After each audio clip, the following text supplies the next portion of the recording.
Hello friends, मैं यशवीन आपका स्वागत करती हूँ तक्षशिला ट्यूटोरियल्स के ऑनलाइन चैनल पर। तो दोस्तों, आज हमारा होगा लेक्चर 5.4। लेक्चर 5.3 में हमने क्या क्या पढ़ा था? Law of dominance, law of segregation, monohybrid cross के बारे में थोड़ा बहुत देखा था, और प्लस हमने एक चीज़ और पढ़ी थी, टेस्ट क्रॉस और बैक क्रॉस। ठीक, वो बहुत ही इंपॉर्टेंट टॉपिक्स हैं, अच्छे से याद कर लीजिए उनको। लिंक में डिस्क्रिप्शन बॉक्स में सारे नोट्स है, उसे भी अच्छे से पढ़ लीजिए, देख लीजिए। अगर कोई डाउट हो तो बता दीजिए।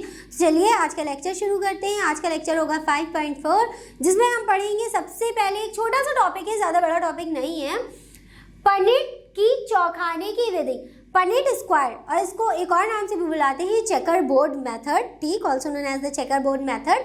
पनिट स्क्वायर कहते हैं, पनिट की चौखाने की विधि कहते हैं, और पनिट नाम के वैज्ञानिक ने इसे देखा था। तो चलिए देखते हैं इसमें क्या क्या देखने को मिलेगा। प्लस इसे पढ़ने के बाद हम पढ़ेंगे इनकम्प्लीट डोमिनेंस, अपूर्ण प्रभाविता, और उसके बाद एक और टॉपिक को पढ़ेंगे और फिर हमारे लेक्चर को कंप्लीट करेंगे। तो चलिए दोस्तों, सबसे पहले किसे पढ़ेंगे? पनिट स्क्वायर। ये कैसे बनता है, क्या होता है, हम आपको अभी बताते हैं। सबसे पहले जैसे इसमें लिखा है चौखाने, तो चौखाने बनाते हैं। ये कोई टॉपिक नहीं है, ये बस आपको समझाने के लिए है कि अगर आप ये क्रिस क्रॉस मेथड वाला क्रॉस नहीं कर पाते, जो कुछ इस प्रकार से था, जो अभी तक हम आपको बता रहे थे, तो आप इस प्रकार से भी क्रॉस कर सकते हैं। ठीक, तो उसके लिए सबसे पहले आपको इस प्रकार का एक चौखाना बनाना होगा। चौखाना मतलब एक स्क्वायर, उसमें 4 पार्टीशन करने होंगे। जो हम ट्रेड्स लिखते हैं अपने जनक पीढ़ी, वो यहाँ पे लिखेंगे कैपिटल टी, यहाँ पे लिखेंगे स्मॉल टी और स्मॉल टी। ठीक, कुछ इस प्रकार से ट्रेड्स लिखेंगे।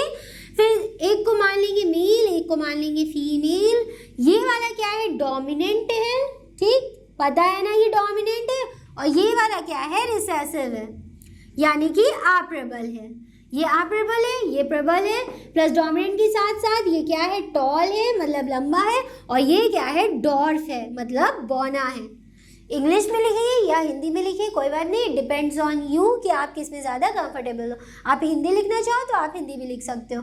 यहाँ पे हमने आपको इंग्लिश में इसलिए लिख के बताया क्योंकि पिछला जितना क्रॉस हमने आपको बताया वो सारा हिंदी में बताया। तो देखिए, इतना लिखने के बाद अब क्रॉस कैसे करना है? पहले ये वाला देखना है कि ये क्या है। कैपिटल टी है, तो यहाँ पे हम लिख देंगे कैपिटल टी। फिर इधर से देखेंगे यहाँ पे क्या है? स्मॉल टी, तो हमने लिख दिया स्मॉल टी।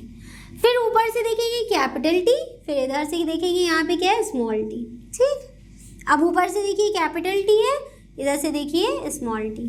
फिर ऊपर से इधर आना है, देखिए ऊपर से लाइन यू चलेगी और इधर से लाइन यू चलेगी। फिर यहाँ पे क्या है? कैपिटल टी, और इधर से क्या आ गया? Small T. अब ये जनरेशन कौन सी है? ये तो पता है ना, ये कौन सी जनरेशन है? F1 जनरेशन है। ठीक, यहाँ पे कंप्लीट हो गई। फिर F2 जनरेशन आएगी। चलिए इसको करते हैं, यहाँ पे F2 जनरेशन के लिए बनाएंगे। तो फिर से एक डब्बा बनाएंगे, इसको 20 से डिवाइड करेंगे। यहाँ पे आ गया मेल, यहाँ पे आ गया फीमेल। कैपिटल टी यहाँ पे लिखा था, तो लेकिन F2 पीढ़ी में हम क्या लेते हैं? ये वाले ट्रेड्स लेते हैं, याद है ना। तो यहाँ पे लिखेंगे कैपिटल टी, यहाँ पे लिखेंगे स्मॉल टी, यहाँ पे लिखेंगे कैपिटल टी, यहाँ पे लिखेंगे स्मॉल टी। अब चलिए पहले ऊपर वाले को देखते हैं, यहाँ पे क्या लिखा है? कैपिटल टी, तो सबसे पहले लिखेंगे कैपिटल टी। फिर साइड वाले को देखेंगे, यहाँ पे क्या लिखा है? कैपिटल टी, तो यहाँ पे भी कैपिटल टी। अगर मान लीजिए यहाँ पे लिखा होता क्या? स्मॉल टी, तो हम यहाँ पे क्या लिखते? Small T. लेकिन ऐसा नहीं है, ये F2 जनरेशन के लिए क्रॉस है, यहाँ पे क्या है? Capital T. ठीक, इधर से देखिए क्या लिखा है? Capital T. फिर देखिए, पहले हम ऊपर देख रहे थे इतनी देर से, यहाँ पे क्या है? स्मॉल टी, लेकिन यहाँ पे क्या है? Capital T. तो पहले किसे लिखेंगे? कैपिटल टी को। यहाँ पे कैपिटल टी, फिर स्मॉल टी। फिर ऊपर से देखिए कैपिटल टी, यहाँ से देखा स्मॉल टी, यहाँ पे भी स्मॉल टी है और यहाँ पे भी स्मॉल टी है। तो यहाँ पे कोई इशू नहीं है कैपिटल स्मॉल का, डोमिनेंट रिसेसिव का। तो यहाँ पे लिख देंगे स्मॉल टी और स्मॉल टी। बस दोस्तों, यही क्या है? पनिट की चौखाने की विधि। अगर आपको क्रिस क्रॉस मेथड में कोई भी दिक्कत हो रही है तो आप कुछ इस प्रकार से उसको लिख सकते हैं। तो चलिए, पनिट स्क्वायर खत्म हो गया। अब हम बढ़ते हैं अपने नेक्स्ट टॉपिक की तरफ, जो कि है इनकम्प्लीट डोमिनेंस, या उसको अपूर्ण प्रभाविता भी कहते हैं। चलिए दोस्तों, दोस्तों अब हमारा नेक्स्ट टॉपिक है अपूर्ण प्रभाविता, जिसको कहते हैं इनकम्प्लीट डोमिनेंस। अब देखिए इसके नाम से क्या समझ में आ रहा है, इनकम्प्लीट, अपूर्ण प्रभाविता। प्रभाविता जो है वो अपूर्ण रह गई, पूरी नहीं हो गई, इसी वजह से उसको क्या कहा, अपूर्ण प्रभाविता। इसमें क्या होता है, प्रभाविता नहीं शो होती है F1 जनरेशन में।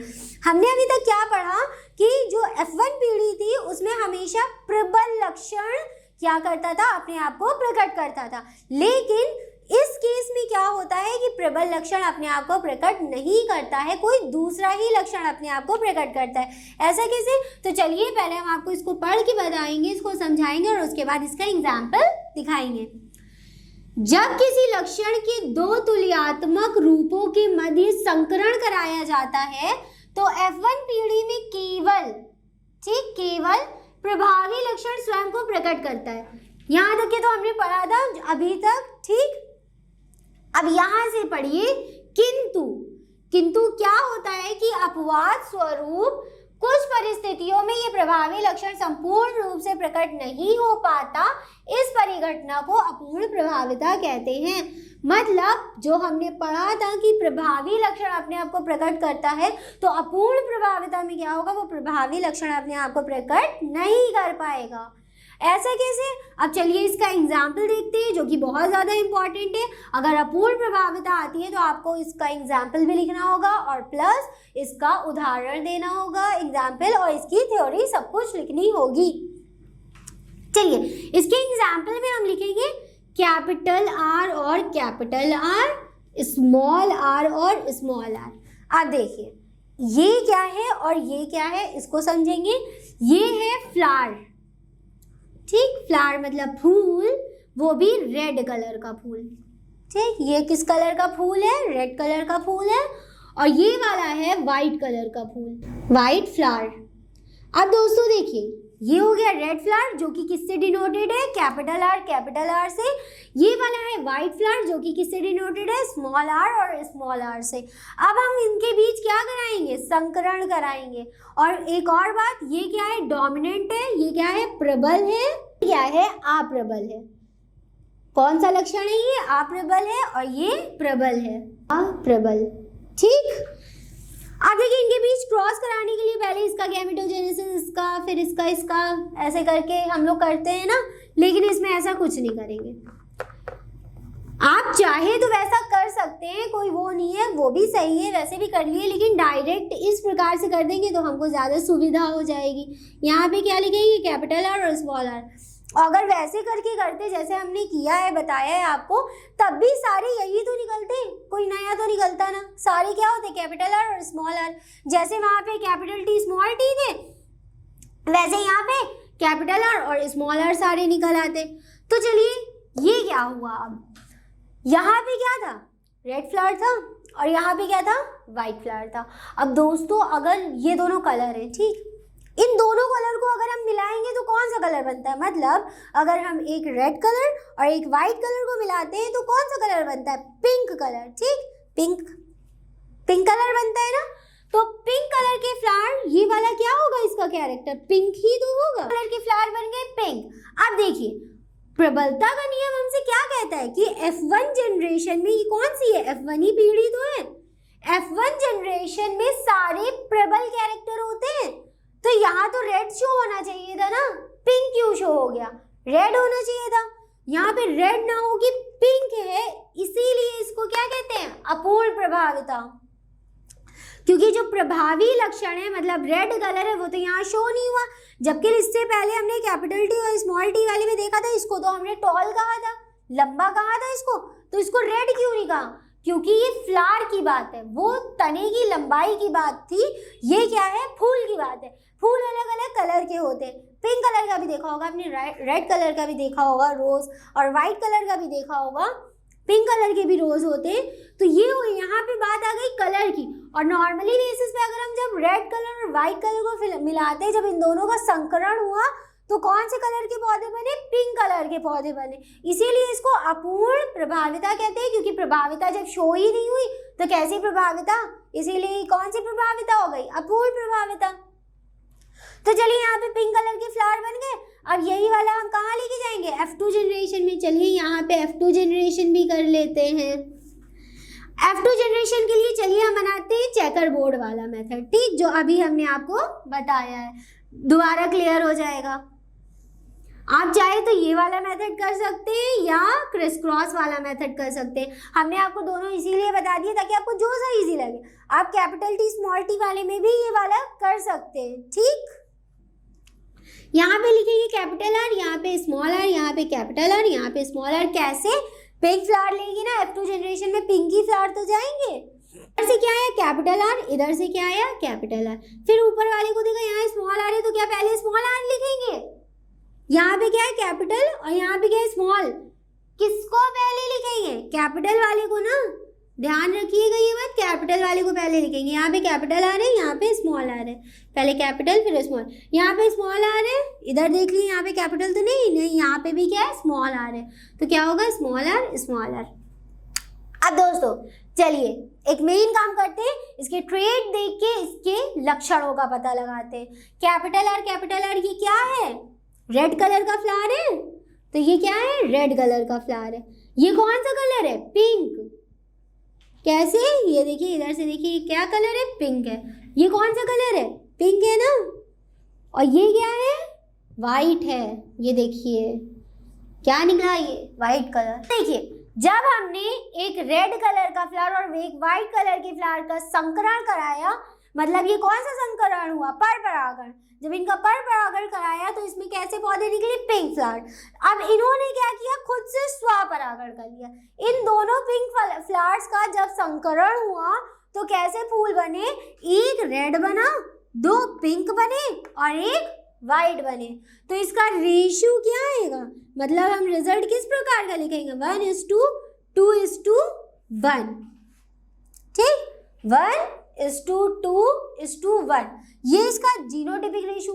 अब फिनोटिपिक रेशियो, ये हो गया इसका जीनोटिपिक रेशियो, और फिनोटिपिक रेशियो भी क्या होगा इसका, 1:2:1। कैसे, क्योंकि जब हम अपनी आंखों से देखेंगे तो रेड तो हमको रेड ही दिखेगा, नॉर्मल सी बात है। पिंक हमको पिंक दिखेगा और वाइट भी हमको वाइट दिखेगा। लेकिन वहाँ पे क्या हो रहा था, तीन लंबे दिख रहे थे। अब भैया जीन तो देखे नहीं थे, और यहाँ देखने में आपको कैसे लग रहे हैं, सब कुछ अलग अलग दिखाई दे रहा है। तो इसका जीनोटिपिक रेशियो और इसका फिनोटिपिक रेशियो दोनों क्या है, सिमिलर है। प्लस एक और बात, यहाँ पे हमने फूल लिया लेकिन अभी तक हमने आपको ये नहीं बताया कि ये फूल कौन सा है, ठीक। तो उसका नाम है मिराबिलिस जलापा, ठीक, also known as 4 o'clock plant. 4 o'clock plant भी बोलते हैं, और इस फूल का नाम है मिराबिलिस जलापा।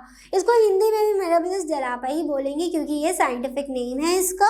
4 o'clock भी कहते हैं, आप चाहे तो वो भी याद कर सकते हैं। तो दोस्तों इनकम्प्लीट डोमिनेंस हमारा यहीं पे खत्म हो गया। सबसे पहले हमें इसके बारे में लिखना है, तो इसके ट्रेड्स बनाने, इनका क्रॉस करना है। इस प्रकार से क्रॉस होगा, इस प्रकार से क्रॉस होगा, ये दोनों क्रॉस करने के बाद इनकम्प्लीट डोमिनेंस खत्म। और हाँ, ये लिखना रेशियो या रिजल्ट लिखना ना भूलिएगा, ये भी बहुत ज़्यादा ज़रूरी होता है। सबके नीचे रेशियो ज़रूर लिखिएगा। और एग्जाम्पल कुछ इस प्रकार से लिख दिएगा लास्ट में करके, एग्जाम्पल मिराबिलिस जलापा, ठीक। अब देखिए यहाँ पे हमने पहले कैपिटल टी बनाया था, लेकिन हमने उसको जल्दी से मिटा के क्या किया, स्मॉल टी, क्योंकि ये क्या है, एक साइंटिफिक नेम है जिसमें पहला वर्ड जो होता है वो कैपिटल होता है और जो लास्ट का वर्ड होता है वो स्मॉल लेटर का होता है। इसलिए दोस्तों याद रखिएगा, जब भी साइंटिफिक नेम लिखिए तो उसको दोनों को अच्छे से लिखिए, पहला वाला कैपिटल हो और लास्ट वाला जो हो वो स्मॉल लेटर से लिखा हो, बाकी सब कुछ स्मॉल से लिख दीजिए। तो चलिए दोस्तों, यहाँ पे इनकम्प्लीट डोमिनेंस हमारा खत्म होता है। अब बढ़ते हैं अपने नेक्स्ट टॉपिक की तरफ, जो कि है कोडोमिनेंस। कोडोमिनेंस को हिंदी में बोलते हैं सह प्रभाविता। चलिए उसको पढ़ते हैं। तो दोस्तों अब शुरू करते हैं कोडोमिनेंस को पढ़ना, जिसको कहते हैं हिंदी में सह प्रभाविता। अब देखिए, आप इसके नाम से ही समझ सकते हैं कि ये क्या होती है। प्रभाविता का मतलब तो प्रभाविता ही होता है, सह मतलब होता है साथ साथ, ठीक, या को मतलब होता है, इसका मतलब भी क्या होता है, साथ साथ। कोडोमिनेंस मतलब साथ साथ प्रभाविता शो करेंगे। कौन, तुलयात्मक रूप। तो चलिए पढ़ते हैं इसको, क्या होता है। जब किसी लक्षण के दो तुलयात्मक रूपों के मध्य संकरण कराया जाता है क्या होता है, F1 पीढ़ी में दोनों जनकों के लक्षण, मतलब जो प्रबल लक्षण होगा वो भी और जो अप्रबल लक्षण होगा वो भी प्रकट होते हैं। तो यहाँ पर ये घटना क्या कहलाती है, कोडोमिनेंस। इसमें कोई बहुत ज्यादा तो कुछ था नहीं, बस जब दोनों के लक्षण साथ साथ प्रकट हो, किसमें, F1 पीढ़ी में, यही क्या होती है, सहप्रभाविता या साथ साथ प्रभाविता, जैसे भी पढ़ लें आप। अब इसका एग्जाम्पल होता है skin coat colour in cattles. Skin coat colours in cattle, इसको हिंदी में बोलते हैं मवेशियों। मवेशी वो होते हैं दोस्तों जिनके 4 पैर होते हैं, ठीक, उन्हें बोलते हैं मवेशियों में त्वचा का रंग। इसका एग्जाम्पल क्या है, एग्जाम्पल सबके अच्छे से याद कर लीजिएगा तो इजीली आप उसको लिख दोगे। Skin coat colour in cattles, जिसको बोलते हैं मवेशियों में त्वचा का रंग। अब जैसे बकरी देखी होगी आपने, बकरी में कुछ कुछ पैचेस होते हैं, या अमूल गाय, ठीक, उस टाइप से अभी हम आपको, वही इसका एग्जाम्पल है। एग्जाम्पल जैसे ही हम क्रॉस करेंगे इसका आपको समझ में आ जाएगा। चलिए इसको भी क्रॉस करते हैं और देखते हैं सहप्रभाविता होती क्या है। हम पनेट स्क्वायर बनाएंगे, यहाँ पे हम लिखेंगे R1 और यहाँ पे लिखेंगे R1, ठीक, यहाँ पे लिखेंगे R2 और यहाँ पे लिखेंगे R2। ये हो गया मेल और ये हो गया फीमेल। यहाँ पर क्योंकि हमने मवेशी बताया है तो किसी एक मवेशी को ले लेते हैं, मान लेते हैं ये क्या है, बुल है, ठीक, मतलब बैल, और ये क्या है, काऊ है, मतलब गाय, ठीक। जब इन दोनों का आपस में क्रॉस कराएंगे तो इनकी संतानें कैसी होंगी। अब बुल नॉर्मली किस कलर का होता है, ब्लैक कलर का या ब्राउन कलर का, डार्क ब्राउन कलर का होता है और डार्क कलर का होता है। और जो काऊ होती है वो भी काफ़ी सारे कलर्स की होती है ना, तो एक हो गई काऊ और एक हो गया बुल। मान लीजिए इसका कलर क्या है, ब्लैक, हमने ऐसा माना है, ठीक, ब्लैक या ब्राउन कलर का है बुल, और जो काऊ है वो किस कलर की है, वाइट कलर की है, ठीक। इसका कलर क्या है और इसका कलर क्या है, black, brown, brownish, tint of blackish, ठीक, ऐसा कह सकते हैं। और काऊ का कलर क्या है, वाइट है।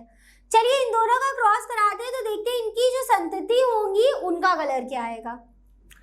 R1 इधर से आ गया और इधर से क्या आ गया, R2। याद रखिएगा ये F1 जनरेशन है, ठीक, यहाँ पे लिख दे रहे F1 जनरेशन। ये सब लिखना बहुत ज़रूरी होता है। जितने अच्छे से आप प्रेजेंटेट करेंगे अपने आंसर को उतने अच्छे नंबर आपको मिलेंगे, ठीक। ऊपर से देखिए R1 और इधर से क्या आया, R2, फिर ऊपर से देखिए R1 इधर से R2, फिर ऊपर से R1 इधर से R2, ठीक। ये क्या हो गया, R1 R2 करके कुछ इस प्रकार से हमने लिख दिया। जब इन दोनों का क्रॉस हुआ तो देखिए R1 किसके लिए था, ब्लैक कलर के लिए, ठीक, और R2 किसके लिए था, वाइट कलर के लिए। अब आप सबने अमूल वाली गाय तो देखी होगी, या कुछ ऐसी गाय देखी होंगी जिनमें पैचेस होते हैं, वाइट कलर के पैचेस भी होते हैं, ब्लैक कलर के भी होते हैं। ये देखिए ये गाय है, ठीक, इस गाय के 4 पैर है और इस गाय का मुंह भी होता है कुछ इस प्रकार से। अब जो भी है ये गाय है, ठीक, और इसमें मान लीजिए ये वाला एक पैच है जो कि ब्लैक कलर का है और इसकी जो ये स्किन है वो कैसी है, वाइट कलर की है। ये ब्लैक कलर का पैच है, ये ब्लैक कलर का पैच है। तो ये जो ब्लैक कलर का इसको पैच मिला है या जो धब्बा मिला है ये इसको कहाँ से मिला है, इसके बुल से मिला है, मतलब उसके जो जनक है उससे मिला है। और ये जो वाइट कलर की स्किन है ये भी इसको अपने जनक से मिली है। तो इन दोनों के कैरेक्टर्स कहाँ शो हुए, F1 जनरेशन में, मतलब ये वाला भी है ना, ब्लैक कलर है, और ये वाला भी है, वाइट कलर भी है। तो सहप्रभाविता का मतलब क्या हमने पढ़ा था कि जब दोनों के कैरेक्टर्स किसमें शो हो, एक ही पीढ़ी में शो हो, तो वो क्या कहलाती है, सहप्रभाविता। देखिए यहाँ पर क्या था, इसका कैरेक्टर था और यहाँ पे क्या आ गया, इसका कैरेक्टर आ गया, तो यही बन जाता है सहप्रभाविता। यहाँ पे हमारा सहप्रभाविता खत्म होता है, लेकिन ये था इसका एक एग्जाम्पल। इसका एक और एग्जाम्पल है जो कि ब्लड का होता है, वो भी अब हम आपको बता देते हैं और लेक्चर कंप्लीट करते हैं। अब हम क्या करेंगे, सहप्रभाविता का दूसरा एग्जाम्पल देखेंगे। पहला वाला क्या था, मवेशियों में त्वचा का कलर, लेकिन दूसरा एग्जाम्पल हमारा क्या होगा, ब्लड ग्रुप्स इन ह्यूमन, मतलब जो मनुष्य है उसमें ब्लड का वर्ग, रुधिर वर्ग। अब देखिए रुधिर वर्ग कितने होते हैं, मनुष्य में 3 प्रकार के रुधिर वर्ग होते हैं।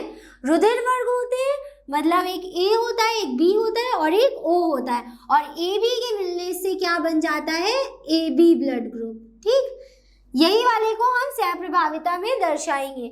इसका जीन होता है आई, और ये होते हैं लाल रुधिर कणिकाओं में। लाल रुधिर कणिकाएं क्या होती है, आरबीसीज मतलब red blood cells. Red blood cells कुछ इस प्रकार की होती है, बाइकॉन्केव। अब देखिए हमने यहाँ पे एक चार्ट बनाया है और इसी के माध्यम से आपको समझा देंगे कि कौन सा ब्लड ग्रुप कैसा होता है और इसका जीनोटाइप मतलब उसका जीन रूप किस प्रकार से लिखते हैं। अब देखिए ब्लड ग्रुप में जो वर्ग होता है उसका जीन होता है आई। ठीक, ये जीन आई जो है ये एक जीन है, ठीक, जो कि क्या करता है, लक्षण प्रकट करता है।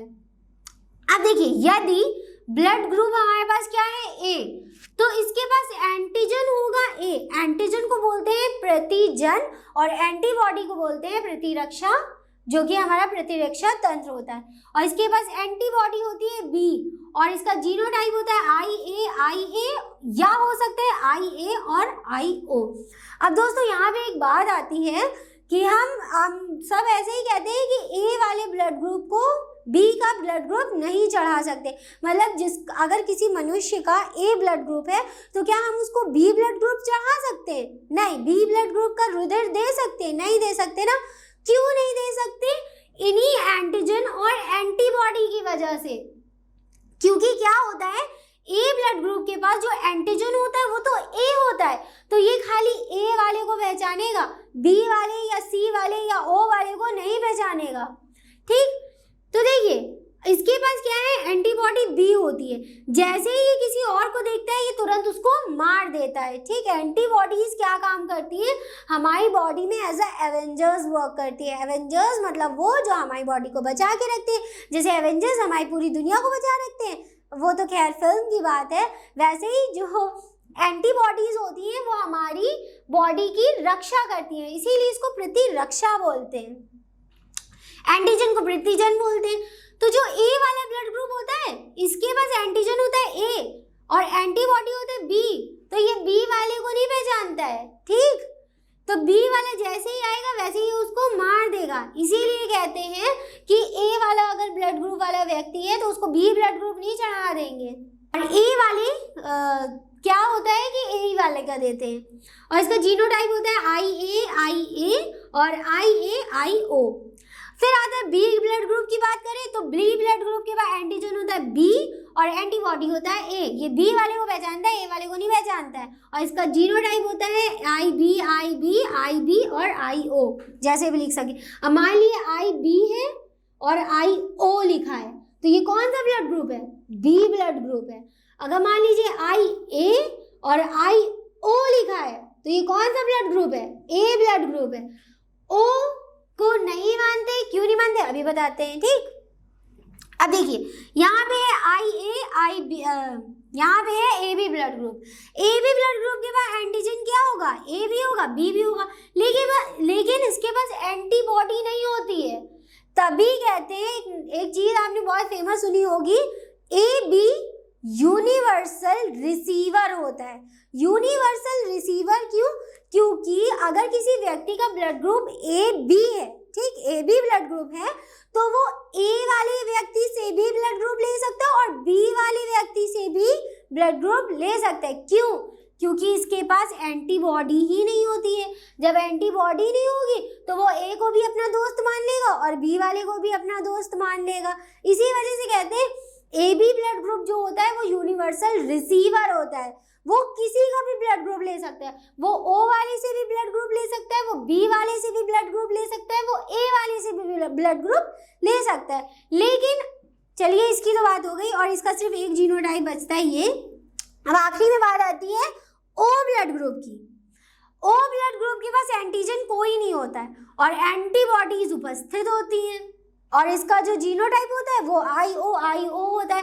इसीलिए कहते हैं जो ओ ब्लड ग्रुप वाला व्यक्ति होता है वो यूनिवर्सल डोनर होता है। यूनिवर्सल डोनर इसलिए होता है क्योंकि इसके पास एंटीबॉडी तो होती है लेकिन एंटीजन नहीं होता है। एंटीजन ना होने की वजह से ये इसको भी ब्लड ग्रुप दे सकता है, ये इसको भी ब्लड ग्रुप दे सकता है और ये इसको भी ब्लड ग्रुप दे सकता है। एंटीबॉडीज है साथ में, वो अगर इसके पास जाएगा तो ये उसको दोस्त मान लेगा कि हाँ तुम मेरे दोस्त हो, मैं तुमको ले सकता हूँ। बी वाले ए वाले के पास जाएगा तो भी इसको अपना दोस्त मान लेगा क्योंकि इसके पास एंटीजन नहीं है लेकिन एंटीबॉडीज हैं। ठीक, ये थोड़ा कंफ्यूजिंग है लेकिन जो भी है यही है, अब क्या कर सकते हैं, पढ़ना है हमें। और इसका जो जीनोटाइप होता है, जो हमें लिखना होता है, जिसके बेसिस पे हम क्रॉस करते हैं, वो है IO। तो चलिए ये तो हमने आपको बता दिया कि ये किस प्रकार से होता है। ठीक, IO है। अब मान लीजिए यहाँ पे है IA IB, तो ये कौन सा ब्लड ग्रुप है, AB ब्लड ग्रुप है। अगर IB IO है तो ये ब्लड ग्रुप B है। तो इसी प्रकार से होता है। तो चलिए दोस्तों, ये वाला कंप्लीट हो गया, लेकिन जो सह प्रभाविता से हम इसको लिंक करना चाहते हैं वो किस प्रकार से होता है, ये हम आपको क्रॉस के माध्यम से दिखाते हैं। तो चलिए दोस्तों, अब क्या करेंगे, इसका क्रॉस करेंगे। IA हमने लिखा, ये मान लीजिए मेल है, मतलब कि कोई मेल व्यक्ति है जिसका ब्लड ग्रुप क्या है, IA और IA। अब ये आप नॉर्मली देख के बताइए कौन सा ब्लड ग्रुप है, A ब्लड ग्रुप है ना। और ये मान लीजिए ये क्या है, फीमेल यानी कि स्त्री का ब्लड ग्रुप है IA IB। ठीक, तो ये हो गया B ब्लड ग्रुप। अब जब इन दोनों का क्रॉस करेंगे, क्रॉस करने से पहले हम क्या करते हैं, गैमेटोजेनेसिस करते हैं, मतलब युग्मक जनन करते हैं।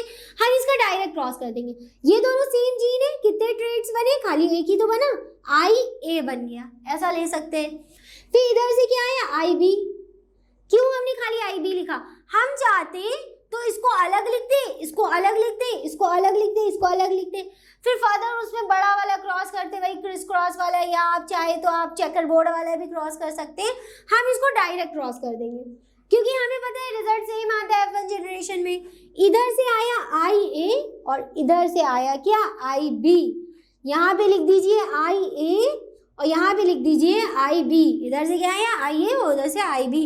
ये कौन सा ब्लड ग्रुप बना, AB। अब देखिए साप्रभाविता से ये कैसे लेंगे।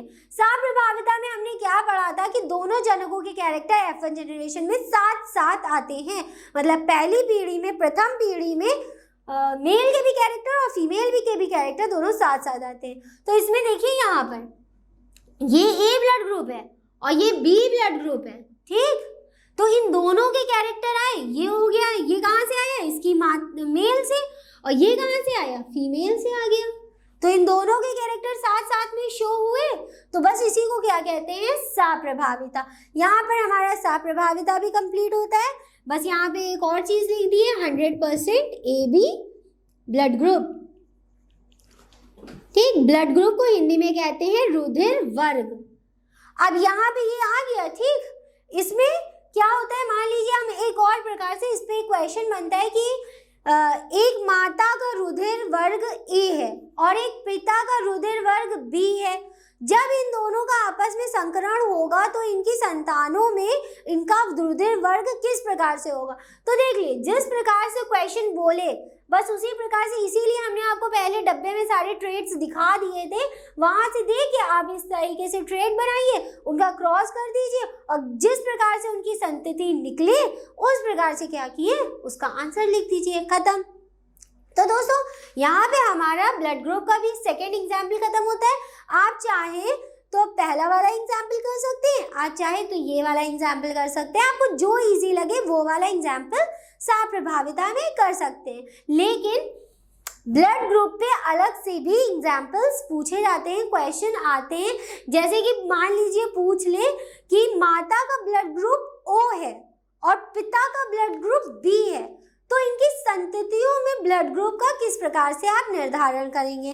तो जैसे कि इन्होंने बताया माता का ब्लड ग्रुप क्या है, O है, तो हमने इस प्रकार से O लिख दिया माता। मान लिए पिता का ब्लड ग्रुप क्या है, O है, ठीक, और माता का ब्लड ग्रुप क्या है, B है, तो इनकी संतति में किस प्रकार से निर्धारण होगा। यहाँ पे लिख दीजिए O।